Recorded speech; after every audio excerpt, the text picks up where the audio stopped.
बच्चों आज हम पढ़ने वाले हैं वो 3 टॉपिक्स रहेंगे। एक तो हमारे पास है बेकिंग सोडा, एक हमारे पास है धावन सोडा और एक हमारे पास है पीओपी यानी प्लास्टर ऑफ पेरिस। इन तीनों टॉपिक्स की बात करें तो जो पिछले वीडियोस थी मैंने उसमें चैप्टर नंबर 2 पढ़ाया था, अम्ल क्षार और लवण के बारे में। ये लास्ट 3 टॉपिक रह गए हैं, उसके बाद ये चैप्टर फिनिश हो जाएगा। ठीक है, देखें तो हमारे पास है बेकिंग सोडा, जिसे हम खाने का सोडा भी बोलते हैं या खाने का सोडा। इसकी हम बात करते हैं रासायनिक सूत्र इसका क्या होता है। तो रासायनिक सूत्र होता है इसका NaHCO3। अब ये जो NaHCO3 है इसको हम बोलते हैं सोडियम हाइड्रोजन कार्बोनेट या सोडियम बाइकार्बोनेट। नाम की बात करते हैं तो स्टार्टिंग का हमारे पास Na है यानी ये हो गया सोडियम, इसके बाद ये क्या है हाइड्रोजन, और इसके बाद हमारे पास क्या है CO3 यानी कार्बोनेट। जब कभी भी H सेंटर में यानी बीच में होता है तो हम इसको बाय भी बोल देते हैं, यानी इसका दूसरा नाम क्या होगा सोडियम, हाइड्रोजन की जगह हम इसमें लिख देंगे बाई और बाकी ये कार्बोनेट हो जाएगा। अब बात करते हैं बनाने की विधि। सेम मेथड रहेगा जैसे कि हम पिछले वीडियो में पढ़ चुके हैं कि सबसे पहले हम क्या पढ़ेंगे, सबसे पहले हम पढ़ेंगे रासायनिक सूत्र, उसके बाद हम पढ़ेंगे बनाने की विधि, फिर भौतिक गुण, रासायनिक गुण एंड लास्ट में हम क्या पढ़ेंगे उपयोग पढ़ेंगे। तो बनाने की विधि की बात करते हैं सोडियम बाई कार्बोनेट की। तो हमारे पास क्या है, यह है Na2CO3 यानी सोडियम कार्बोनेट है। सोडियम कार्बोनेट का हम जलीय विलयन लेंगे, यानी पहले पानी लेंगे, उस पानी में हम क्या डाल देंगे सोडियम कार्बोनेट डाल देंगे और डालने के बाद इसमें CO2 गैस प्रवाहित कर देंगे। तो जब CO2 गैस इसमें प्रवाहित करेंगे तो बनेगा क्या, सोडियम हाइड्रोजन कार्बोनेट बनेगा। तो सबसे पहले हमने ये ही बना दिया सोडियम हाइड्रोजन कार्बोनेट। अब बात रही कि क्या क्या चीजें बचती है या बैलेंस करनी पड़ेगी। तो Na यहाँ पे कितने हैं 2, यहाँ पे कितना है 1, तो मैंने इसका आगे कर दिया 2, तो Na 2 हो गए, यहाँ भी 2 हो गए। यहाँ H कितने हैं 2, यहाँ H कितने हैं 2, यहाँ कार्बन कितने हैं 2, कार्बन एक ये रहा और एक ये रहा 2। ऑक्सीजन की बात करते हैं 3 और 1 4 और 2 6, तो यहाँ 3 दूनी 6। तो ओवरऑल जो रिएक्शन है वो क्या हो गई है, बैलेंस हो गई है। तो इस तरीके से हम क्या कर सकते हैं, जो खाने का सोडा है हम उसको बना सकते हैं। अब बात रही भौतिक गुण की। तो भौतिक गुण की बात करें तो यह जो होता है सोडियम बाई कार्बोनेट, ये सफेद रंग का, सफेद को हम क्या बोलते हैं श्वेत, श्वेत रंग का ठोस पदार्थ होता है। श्वेत रंग का ठोस पदार्थ होता है जो कि जल में अल्प विलय होता है। अल्प का मतलब कम, यानी पानी के अंदर कम घुलता है। तो सोडियम बाई कार्बोनेट जो होता है ये श्वेत रंग का ठोस होता है जो कि जल में कम घुलता है। इस चीज को ध्यान रखेंगे, कम कम शो कर रहा है किससे, अल्प से। इसका जो जलीय विलयन है, इसका जो जलीय विलयन है वो क्षारीय होता है, ध्यान रखेंगे जलीय विलयन क्षारीय होता है। इसका मतलब है जो सोडियम बाई कार्बोनेट है वो क्षार की तरह काम करेगा, ये ध्यान रखना। ठीक है, तो भौतिक गुण आपके पास ये रहे। इसके बाद हमारे पास क्या आता है रासायनिक गुण। अब रासायनिक गुण का मतलब है किस किस के साथ क्रिया करेगा, क्या क्या बनेगा। रासायनिक गुण में पहला हमारे पास हेडिंग हो गई ऊष्मा का प्रभाव। तो ऊष्मा का प्रभाव का मतलब है हमें इसको गर्म करना है, और जब गर्म करेंगे तो क्या बनेगा, देखें हमारे पास ये हो गया सोडियम बाई कार्बोनेट, इसको हम क्या कर रहे हैं गर्म कर रहे हैं। अब याद करने का तरीका यह है कि इस रिएक्शन को ध्यान से देखें तो इन तीनों के मिलने से ये बना है। अगर मैं इसको गर्म कर दूं तो रिएक्शन क्या हो जाएगी, पीछे हो जाएगी। इसका मतलब याद करने का तरीका यह है कि जब सोडियम बाइकार्बोनेट को गर्म करेंगे तो रिएक्शन पलट जाएगी। तो यहां कितना है 2, तो यहां लिख देंगे 2। इसके टूटने पर क्या बनेगा, एक तो बनेगा Na2CO3 यानी सोडियम कार्बोनेट, प्लस क्या बनेगा साथ में H2O और प्लस साथ में क्या बन जाएगा CO2। इसका मतलब है कि सोडियम बाई कार्बोनेट को गर्म करने पर सोडियम कार्बोनेट बनता है। दूसरी बात हमारे पास आती है अम्ल के साथ क्रिया। अम्ल के साथ क्रिया। अब एक बात तो समझें, मैंने बोला कि इसका जेली विलियन कैसा होता है, क्षारीय। इसका मतलब है सोडियम बाइकार्बोनेट यानी बेकिंग सोडा क्षार का काम करता है। अगर ये क्षार का काम करता है तो सिंपल सी बात है अम्ल के साथ भी क्रिया करेगा। तो हम मान लेते हैं हमारे पास जो अम्ल है, फिलहाल तो हमारे पास ये हो गया सोडियम बाइकार्बोनेट। मान लेते हैं अम्ल हमारे पास है HCl, तो सिंपल सी बात है Na और Cl बनेगा। जब अम्ल और क्षार आपस में क्रिया करते हैं तो लवण और जल बनता है, सबने पढ़ा था। यानी ये अम्ल है और अगर ये क्षार है तो लवण बनना चाहिए, तो Na और Cl, तो ये बन गया। प्लस क्या क्या बचा, 2H बचे और एक CO3 बचा। तो जब भी ये ध्यान रखना, जब भी कभी 2H हो तो H2 और CO3 हो तो CO3, तो टोटल बन गया H2CO3। H2CO3 कभी भी बनेगा तो ध्यान रखेंगे कि H2CO3 स्थायी नहीं होता, ये टूट के देता है H2O और CO2, ये ध्यान रखना। यानी यहां से एक O इसके पास आ जाएगा तो H2O बन जाएगा और यहां पे बचेगा क्या, CO2 बचेगा। तो इस चीज का ध्यान रखेंगे, H2CO3 जब भी बनेगा यह हमेशा H2O और CO2 में टूट जाएगा। तो यहां पे देखें Na और Cl बना, बचा क्या, H2 बच गया, CO3 बच गया। इसका मतलब ये H2O और CO2 में टूट जाएगा। तो आई होप ये जो रासायनिक गुण है ये आपको समझ में आए होंगे। अब हम बढ़ते हैं किसकी तरफ, रासायनिक सूत्र हमने पढ़ लिया, बनाने की विधि पढ़ ली, भौतिक गुण पढ़ लिया और रासायनिक गुण पढ़ लिया। अब बात करते हैं, तो अब इसके उपयोग की बात करते हैं। देखें उपयोग इसका क्या क्या होगा, फिलहाल मैं सबको रफ कर देता हूं। देखें उपयोग की बात करते हैं तो सबसे पहला है जो बेकिंग पाउडर है, बेकिंग पाउडर बनाने में, यानी इसका उपयोग जो है हम वो बेकिंग पाउडर को बनाने में कर सकते हैं। ध्यान रखना ये बेकिंग सोडा है और ये बेकिंग पाउडर है। दूसरा हम इसका यूज कर सकते हैं अग्निशामक के रूप में। अग्निशामक का मतलब होता है अग्नि यानी आग को बुझाने वाले यंत्रों में हम इसका उपयोग कर सकते हैं। तीसरा है एंटीसेप्टिक, यानी एंटीसेप्टिक के रूप में हम इसका उपयोग कर सकते हैं। तो इस चीज को ध्यान रखेंगे, बेकिंग पाउडर बनाने में, अग्निशामक के रूप में और एंटीसेप्टिक के रूप में हम इसका उपयोग कर सकते हैं। तो ओवरऑल जो हमारे पास बेकिंग सोडा है या खाने का सोडा है ये फिनिश होता है। पॉइंट पे पॉइंट आपको बातें करनी है, ज्यादा डीप में इसमें नहीं जानना है, क्योंकि क्लास 10 की बात करें तो बोर्ड में इतना सब कुछ नहीं आता।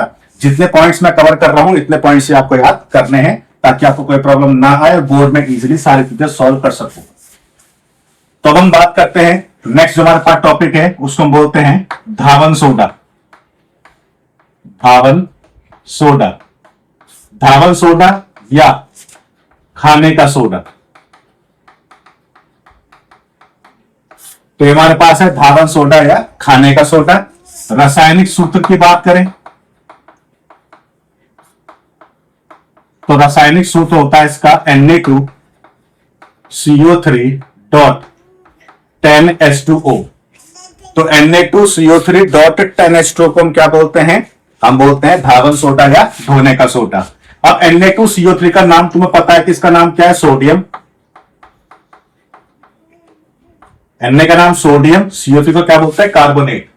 तो ये नाम हो गया सोडियम कार्बोनेट। अब बचता है 10 और H2O। 10 को हम बोलते हैं डेका, 10 को हम बोलते हैं डेका और H2O को हम बोलते हैं हाइड्रेट। तो नाम हो गया sodium carbonate Deka hydrate. Deka हम यूज करेंगे किसके लिए, 10 के लिए, और हाइड्रेट का मतलब पानी हो गया। अब सबसे पहले हम बात करते हैं, रासायनिक सूत्र तो हमने पढ़ लिया, बनाने की विधि। तो बनाने की विधि की बात करते हैं तो इसमें हम यूज करेंगे सॉल्वे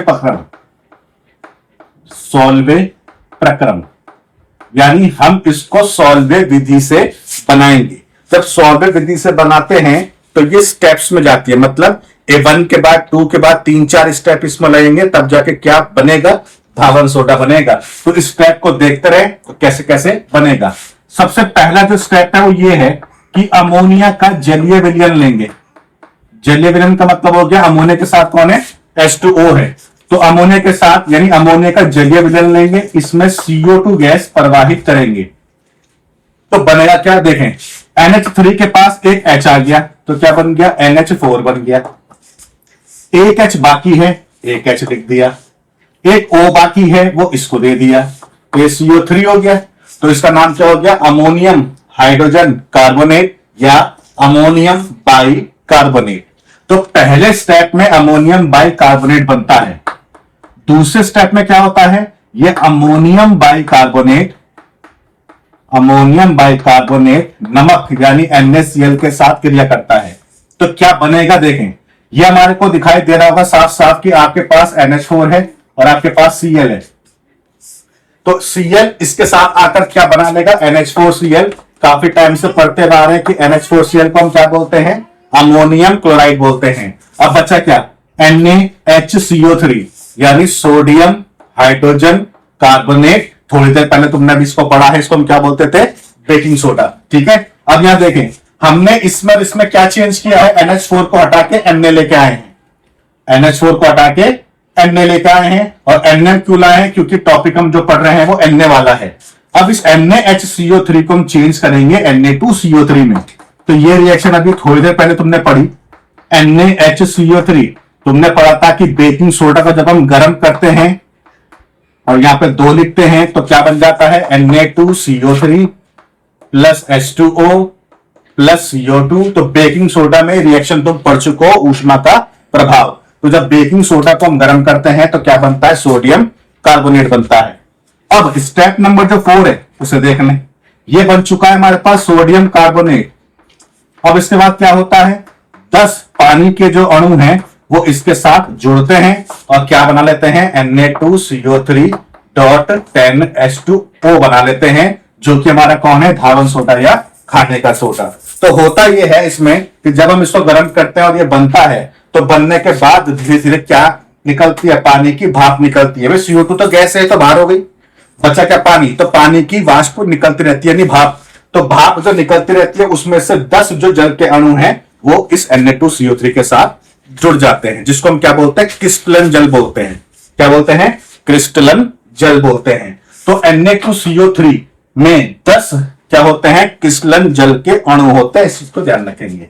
तो ओवरऑल हमने 4 स्टेप में जो खाने का सोडा है वो बनाया। अब मैं इसको रफ कर रहा हूं, स्क्रीनशॉट लेना चाहते हो तो ले लो या लिखना चाहते हो तो लिख लो पॉज करके। अब जो हमारे पास है और कोई विधि जिससे हम इसको बना सकते हैं वो भी देख लो।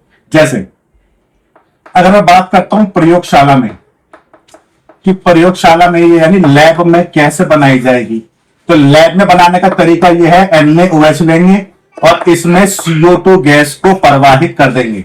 यानी NaOH लेंगे और इसमें CO2 गैस को प्रवाहित कर देंगे। बनाना क्या है मुझे, Na2CO3 सोडियम कार्बोनेट बनाना है। तो सोडियम कार्बोनेट बनाना है तो Na कितने होने चाहिए, 2 होने चाहिए। यहां Na कितने हैं, 1 है, तो आगे कर देंगे 2। तो Na2 तो ये हो गया, C ये हो गया, O देखें तो 2 ये हैं, 2 ये हैं, 4 O में से 3 O तो यहां आ गई, बची 1 O। H कितने बच रहे हैं, 2। तो ओवरऑल क्या बन जाएगा, H2O। तो यानी H2O इसमें बाहर आ जाएगा। अब होता क्या है, फिर से सेम, जो Na2CO3 बना है इसमें क्या होगा, पानी वाष्प के रूप में बाहर जाएगा और जब जाएगा तो Na2CO3 10 जल के अणु को पकड़ लेगा और क्या बना लेगा, Na2CO3.10H2O बना लेगा। तो इस तरीके से हम प्रयोगशाला में खाने का सोडा बना सकते हैं। बात करते हैं अब भौतिक गुण की। तो भौतिक गुण का मतलब ये कैसा होगा दिखने में, ये भी सेम सफेद ठोस पदार्थ होता है।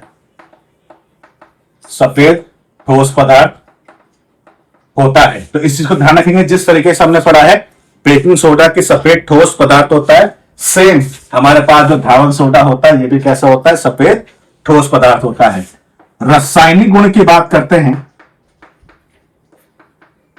तो रासायनिक गुण जो पहला वाला है वो इंपॉर्टेंट है, ध्यान से देखेंगे। रासायनिक गुण में आपको क्या करना है, गर्म करना है, यानी ऊष्मा का प्रभाव हम चेक करेंगे। ठीक है, फिलहाल रासायनिक गुण में पहला पॉइंट ये है कि जो हमारे पास ये है Na2CO3.10H2O। अगर मैं इसको वायु में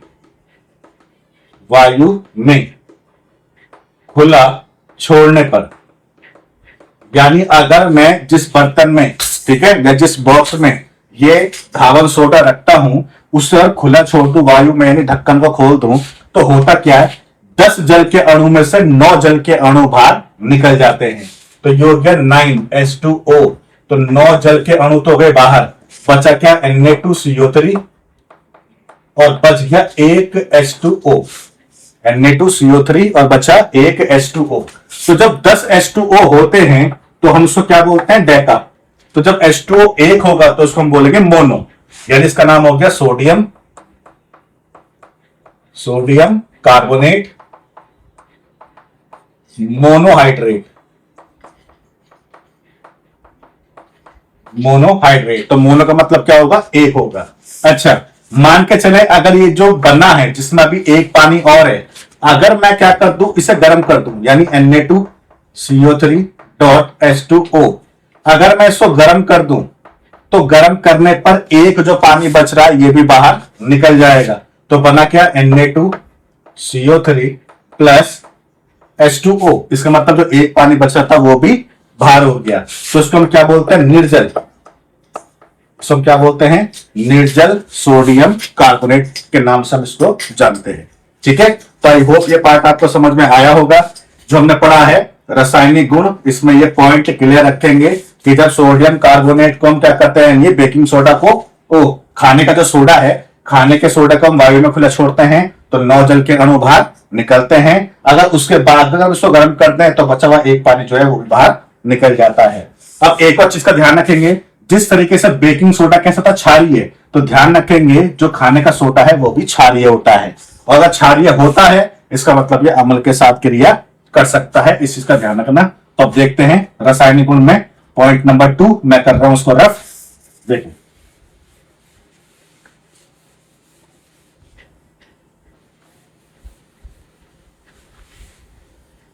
तो जैसे रासायनिक गुण का सेकंड पॉइंट मान लेते हैं कि मैं जल के साथ क्रिया करना चाहता हूं, जल के साथ क्रिया करना चाहता हूं, तो हमारे पास ये हो गया खाने का सोडा प्लस ये हो गया जल। अब सबने पढ़ा है कि अगर हम बात कर रहे हैं Na2CO3 प्लस H2O तो NaOH बनने के चांस है, तो मैंने यहां कर दिया NaOH। अब Na यहां पे 2 है तो यहां 2 करना पड़ेगा, पानी तुम्हें लेना है 2 ताकि रिएक्शन बैलेंस हो जाए। अब क्या क्या चीजें बच रही हैं वो हमें देखना है। देखो Na2 है, ठीक है। O कितने हैं, 3 और 2 5, 5 में से कितने आ गए, 2, तो O तो बच रहे हैं 3। H कितने हैं, 4, यहां कितने हैं, 2, तो H बच रहे हैं 2। अब कार्बन यहां 1 है, कार्बन यहां 1 भी नहीं है तो 1 कार्बन बच रहा है। तो तुम्हें दिख रहा होगा H2CO3 बन रहा है, यानी एक O यहां आ जाएगा तो क्या बन जाएगा, H2O। बचा क्या, CO2, ये बाहर हो जाएगा। तो इस तरीके से जो हमारे पास धावन सोडा है वो जल के साथ जब क्रिया करेगा तो क्या बनेगा, बनेगा आपके पास NaOH। इस चीज को ध्यान रखेंगे। और यही सब चेक कर लेते हैं कि जो सोडियम कार्बोनेट है ये कैसा होता है, क्षारीय, क्योंकि जब इसका जलीय विलयन लेते हैं तो इसके जलीय विलयन में कौन होता है, NaOH होता है। और हमें पता है कि जो NaOH होता है वो कौन होता है, क्षार होता है। तो ये क्षार का काम क्या होता है, OH माइनस देना। इसका मतलब सोडियम कार्बोनेट का जलीय विलयन क्षारीय होता है, इस चीज को ध्यान रखेंगे। सेम जो बेकिंग सोडा है उसका जलीय विलयन भी क्षारीय होता है। और ये क्षारीय है तो इसका मतलब है अम्ल के साथ क्रिया कर सकता है, अम्ल के साथ क्रिया कर सकता है। और सबने पढ़ा है जब अम्ल और क्षार आपस में क्रिया करते हैं तो लवण और जल बनते थे। तो अम्ल मान लेते हैं मेरे पास है HCl, ये रहा हमारे पास क्या, धावन सोडा यानी Na2CO3। तो देखें Na और Cl बनने के चांस है, Na 2 है Cl 1 है, तो पहले हम क्या करेंगे, बैलेंस। तो Cl कर दिए 2, Na भी 2 है तो 2 NaCl हो गए बाहर। अब बचा क्या, फिर से H2CO3 बच रहा है भाई, 2 Na और 2 Cl तो बाहर हो गए, H2 बच रहे हैं, CO3 बच रहे हैं, फिर से सेम कहानी, H2O और CO2 बाहर हो जाएगा। तो इस तरीके से हम जो है धावन सोडा के रासायनिक गुण सीख चुके हैं कि इसमें क्या क्या बनेगा और क्या क्या नहीं बनेगा। इसके अलावा बात करता हूं, जैसे हमारे पास मान लो चौथा है कैल्शियम हाइड्रोक्साइड के साथ क्रिया। अब देखें यहां कैल्शियम हाइड्रोक्साइड को हम क्या बोलते हैं, कैल्शियम हाइड्रोक्साइड को हम बोलते थे भुजा हुआ चूना। ठीक है, क्या बोलते थे, भुजा हुआ चूना। तो हमारे पास क्या हो गया, ये हो गया हमारे पास Na2CO3 धावन सोडा। इसकी क्रिया हम किसके साथ कर रहे हैं, कैल्शियम हाइड्रोक्साइड के साथ कर रहे हैं। क्या क्या बनेगा देखें, 2Na 2OH हैं, तो 2 तो कॉमन आ गया, क्या बन गया 2NaOH बन गया। बचा क्या CaCO3 यानी कैल्शियम कार्बोनेट बन गया है। तो इस तरीके से हम रिएक्शन को इजीली सॉल्व कर सकते हैं और याद भी कर सकते हैं। अब आपको पता है कि ओवरऑल इसमें बचता क्या है, बचता है सिर्फ और सिर्फ उपयोग, कि इसका उपयोग कहां कहां होता है। तो उपयोग की बात करते हैं। पहला धावन सोडा यानी धोने, ये खाने का सोडा नहीं है, ये है धोने का सोडा, ये गलत हो गया। तो ये है धोने का सोडा, वो था बेकिंग सोडा या खाने का सोडा, इस चीज को ध्यान रखना। धावन सोडा यानी धोने का सोडा, इस तरीके से इसको याद करना है, वो मिस हो गया था, वो खाने का सोडा रह गया था, ठीक है, इस चीज को ध्यान रखना। तो धावन सोडा धोने के सोडे की बात करते हैं तो यह है घर में साफ सफाई के लिए, साफ सफाई के लिए उपयोग किया जाता है, उपयोग किया जाता है। दूसरा हम इसका उपयोग किसमें कर सकते हैं, अग्निशामक के रूप में, अग्निशामक के रूप में। सेम जैसे हमने पढ़ा बेकिंग सोडा में, यानी आग को बुझाने वाले यंत्रों में हम इसका उपयोग कर सकते हैं। इसके अलावा हमारे पास जैसे कागज वगैरह है, कागज हम क्या बोलते हैं बेसिकली, पेपर वगैरह है, पेपर आदि के निर्माण में भी हम इसका यूज कर सकते हैं, पेपर आदि के निर्माण में, ठीक है। तो इस तरीके से हम इसका उपयोग कर चुके हैं। 3 पॉइंट आपके पास हो गए हैं, इस चीज को ध्यान रखेंगे। 2 टॉपिक हमने भी फिनिश किए हैं। पहला हो गया हमारे पास बेकिंग सोडा यानी खाने का सोडा, और दूसरा हो गया हमारे पास धावन सोडा या धोने का सोडा। अब हमारे पास लास्ट जो टॉपिक बचता है, देन उसके बाद ही आपका चैप्टर नंबर 2 कंप्लीट हो जाएगा।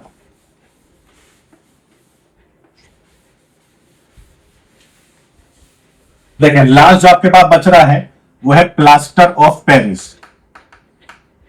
प्लास्टर ऑफ पेरिस, जिसको हम शॉर्ट हैंड में क्या बोलते हैं, POP यानी प्लास्टर ऑफ पेरिस।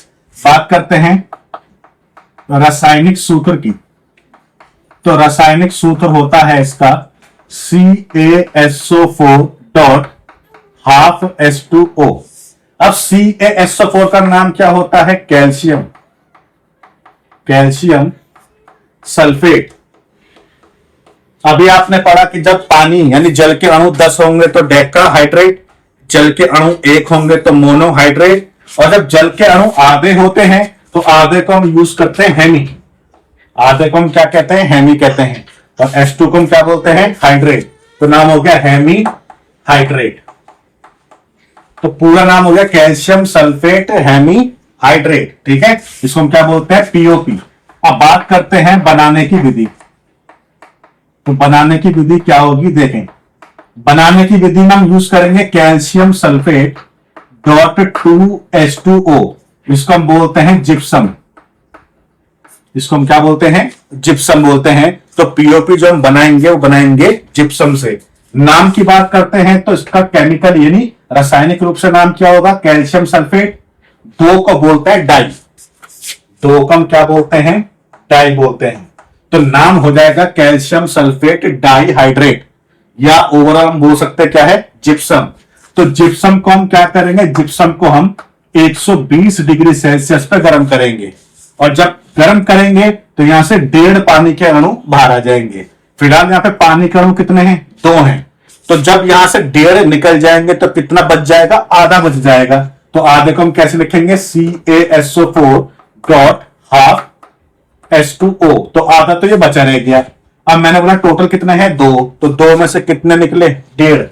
1.5 को मैं ऐसे लिख सकता हूं 3/2 H2O। भाई 3/2 का मतलब क्या हो गया, 1.5 यानी 1.5 हो गया, तो 1.5 H2O बाहर आ जाएगा।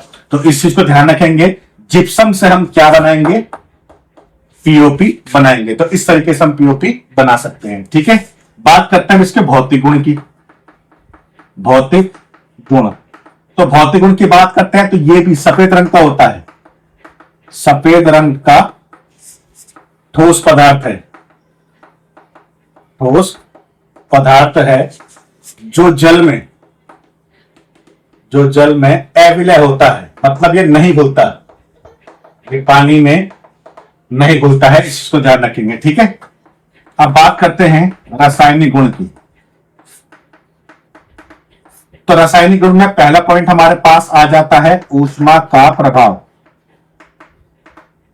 ऊष्मा का प्रभाव का मतलब है हम इसको गर्म करना चाह रहे हैं। देखें, अगर पीओपी की बात करता हूं, यानी calcium sulphate dot half H2O, अगर मैं इसको गर्म कर दूं 120 से भी ज्यादा पे, यानी 120 डिग्री सेल्सियस से भी ज्यादा गर्म कर दूं, तो बचा कुचा ये जो आधा पानी है ये भी बाहर निकल जाएगा।